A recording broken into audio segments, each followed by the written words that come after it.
4, 3, 2, 1.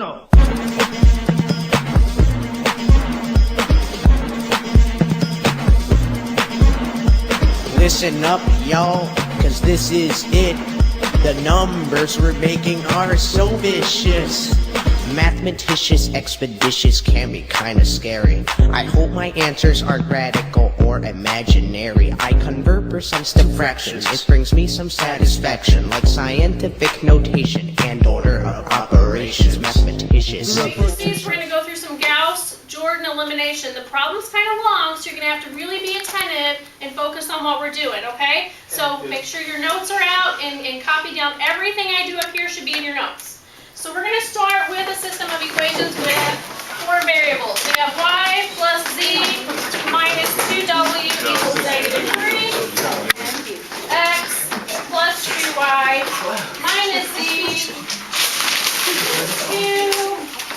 2x plus, this should have been negative 6, negative 1, negative 21. Okay, we are getting close to being done. We have to also eliminate this. So we're going to use those first 3 rows again. 1, 2, negative 1, 0, 2. And we're almost done at this point. Negative 3, 0, 0, 3, negative 3, negative 6. And of course, we're going to multiply this line by 6 and add them together.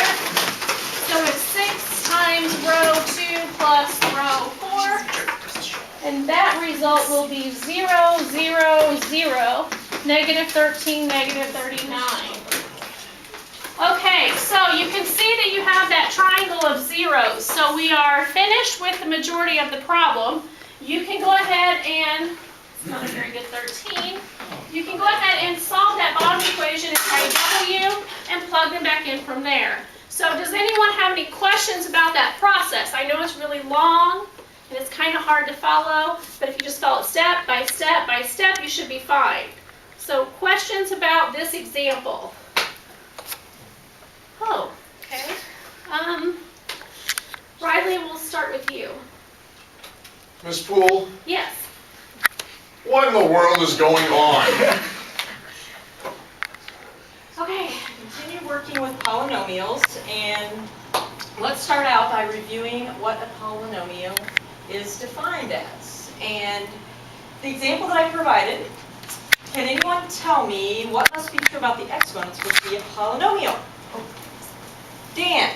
Well, they must be whole numbers, meaning only the numbers 0, 1, 2, 3, and so on. They can't be negative and they can't be fractional. Awesome answer, Dan. Great job. What are you using, first of all, GeoGebra. It is a internet graphing calculator, basically, where you can input functions, and then we'll be converting over to your graphing calculators, which is how you'll have to do it in your homework. So when we set up our graphs here, we should see those things happening. We should see that when we graph our polynomial, the 0 will cross the x-axis and be an x-intercept. So the first one we're going to look at is the equation y equals 2x plus 1. Okay. All right, now we are going to switch to our graphing calculator. So everybody has their graphing calculator. We're going to use the document camera where you can visibly see exactly what buttons I'm pushing. So nobody should be lost, right? We're all going to stay together here. Okay, squared, you can either use the exponent button here or the squared, plus 4. Okay, everybody have it typed in? Everybody good out? So let's go to it real quick and check out our table. You go second graph. Okay, now the table will tell you the x values and the y value that matches up with it. So notice if we scroll through, there's our negative 2, 0.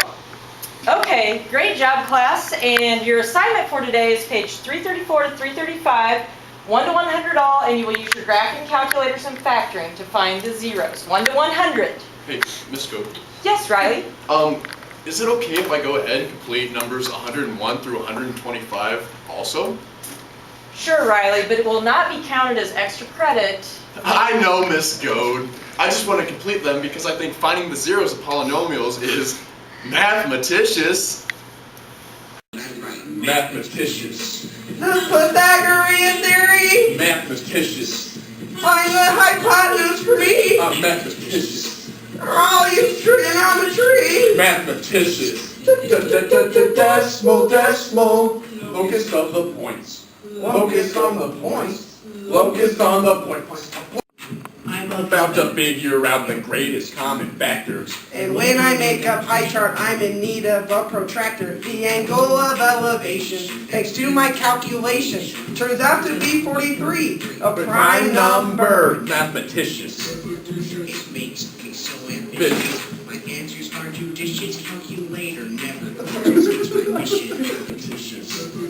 It makes me so ambitious. My answers are judicious. My calculator never glitches. It's my mission. I get the answers Right. and I'll be staying up all night just to check if I'm right.